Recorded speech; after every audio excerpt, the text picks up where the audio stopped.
Configure the static routing. So if you remember, if you go back to the previous topics, what we have seen some static routing. Static routing is something manually configured by the administrator, and you must know the destination network ID. So let's see how to configure the static routing. Now to configure static routing, we need to write a command.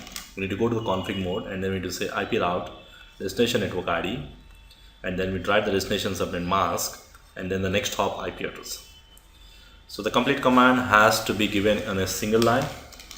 Let's take an example. I got some two routers and how to configure the static route here. So whenever you're writing the static route, the first thing we need to figure out how many total networks we have here. So if I take this diagram here, this is the diagram which I'm going to implement the static routing. So I got two routers, router 1, router 2, and I got a network called 192.168.1. network in the LAN, and then I'm using 192.168.2. network in the LAN on the router 2, and then on the router 1 to 2 I'm using 10. network. So I'm using 10.001 and 10.002 on the other side. Now I want to ensure that this router 1 LAN should be able to communicate with router 2 LAN. So I got my topology ready here.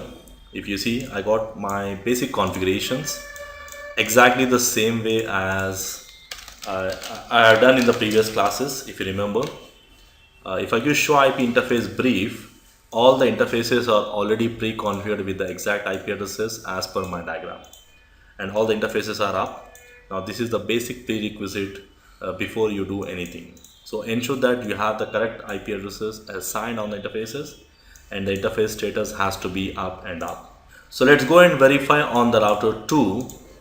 On the router 2 command line, if I go and use show IP interface brief, you can see on the router 2 also I have the interfaces assigned, and the interface statuses are up and up. Now this is the basic prerequisite. Ensure that all the interfaces are up instead, and also and they have the IP addressing actually configured as per the rules. Okay. So the next step, if I go and verify on the PCs, let's go to one of the PC here. And we have seen how to assign the IP addresses on the PCs. I'm going to the command line of one of the PC, that is 192.168.1.1, and to verify the IP address I can use a command called ipconfig. It's going to display the IP address and the gateway. So in my scenario, this is a gateway here, and I'm trying to ping to the devices within the same network, that is 1.2. So I'm able to communicate with 1.2 here, and then I'm going to communicate with 192.168.1.10. Now 1.100, that is the gateway address. And if I try to communicate with 192.168.2.1, which is on a different network, now I'm able to see the reply, but the reply is coming from the router. I can see here, I'm getting a reply here, but the reply is coming from 192.168.1.100, which means whenever I'm sending a packet from 192.168.1.1 and the destination address is 192.168.2.1, the first thing the PC will see whether they belong to the same network or different network. Now this 2.1 is on a different network, so it's going to send the packet to the gateway, that is the router. And what router is going to do is, router is going to verify the routing table. So even we can verify the routing table by using show IP route command. So let's go and verify on the router 1 routing table. If I use show IP route, I can verify the routing table, and by default the router 1 knows about 10. network and 192.168.2.1. network. The router 1 knows about only these two networks, and the router 1 don't have any information of where is 2. network, where is 192.168.2. network.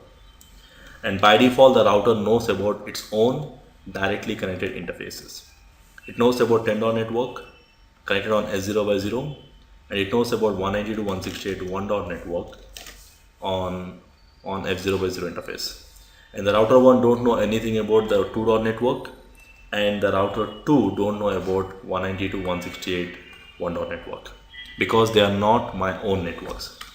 So we need to tell about these networks either via static routing or dynamic routings. So in my scenario, the first thing, to write a static route, we need to just figure out total how many networks we have. So I got 192.168.1. network in the LAN, and I got 192.168.2 network in the router 2 LAN, and then I got 10 network. So in my diagram complete, we have 3 networks. Okay, and the router 1 knows about how many networks. The router 1 knows about 192.168.1 network. It is connected on F0 by 0. So connected interface on F0 by 0. And the router 1 knows about 10 network. It is connected on S0 by 0. This interface here. And the router 1 don't know any information about where is 192.168.2 network. That's what we have verified in the routing table. If you go and check on the router 1, you can see the router 1 is having only information about these 2 networks, which are my own directly connected networks. So that's the reason when you are trying to ping from the PC 192.168.1.1, when I try to ping to 2.1, the packet reaches the router and the router says destination host unreachable. It simply says I don't know where it is, and it's going to send that unreachable message. So what I want is, I want to tell the router that router 1, if any packets come for 2 network, so don't drop it, simply send it to router 2. And to tell that, we need to add one command on the router 1. So we need to go to router 1, and then we need to get into the config mode, and then we have to say IP route destination network ID. Destination network ID, in my example, the destination network ID is 192.168.2 network. So it's 192.168.2 network, and then the destination subnet mask, and I'm using the subnet mask of /24 here. So I'm going to write destination subnet mask of 255.255.255.0, and then we need to write the next hop IP address. So the next hop IP address means from the router 1 to reach 192.168.2 network, you have to go via router 2, and we need to write the IP address of the router 2. So next hop means the next router. So in my scenario, the next router is router 2, and the IP address of that router 2 is 10.0.0.2. So we need to write 10.0.0.2. Okay. So once we configure this command, now you will see the route. Now we'll see in your routing table, you'll see one more entry added as static route. It's via 10.0.0.2. So let's verify this.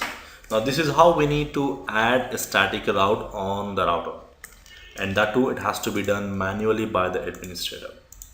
So let's go to router 1. I need to be in the config mode, and then I need to say IP route destination prefix, the destination network ID, that is 192.168.2 network, and the subnet mask is 255.255.255.0, and the next hop address is 10.0.0.2. So I'm going to say that if any packet is destined for 192.168.2 network, it has to send it to 10.0.0.2. If it is destined for 2 network, it has to go via router 2. Okay. So once we add this command, now let's verify the routing table. Now on the router 1, you will see one static route is added on the router 1, which says that to reach this destination, it learned via static route, and to reach that destination, it has to go via 10.0.0.2. Now which means the router 1 knows where is 192.168.2 network. Now this time, when you send the packet from 1.1, if it is destined for 2.1, the PC send it to the gateway, and the router 1 send it to router 2, and the router 2 send it back to 2.1. But the problem here is the packet will not come back again, because the router 2 don't know how to reach 1 network, right? So which means we need to go to router 2, and on the router 2 also we need to write a similar kind of static route on the router 2 also. So let's go to router 2. Again the same concept, total how many networks we have. So we got on the router 2, we got, or not on the router 2, on complete I got 3 networks, 192.168, 1 network, 2 network, and 10 network. So total there are 3 networks, and the router 2 knows about how many networks. Router 2 knows about 10 network, which is connected on S0 by 0, and the router 2 knows about 192.168.2 network, which is also connected on F0 by 0. And the router 2 don't know about 192.168.1 network because it is not my own network, or it is not directly connected. So we need to tell So to tell, we need to go to router 2. On the router 2 we need to write a command called ip route. Destination network ID is 192.168.1.network, and the subnet mask is 255.255.255.0, and the next hop is to go to router 2 we need to go via 10.001. So once we add this line, you will see a static route added, and to reach 1.network the router 2 will send the packet to 10.002. So let's go to router 2 and configure the same. By default the router 2 knows about only these two networks.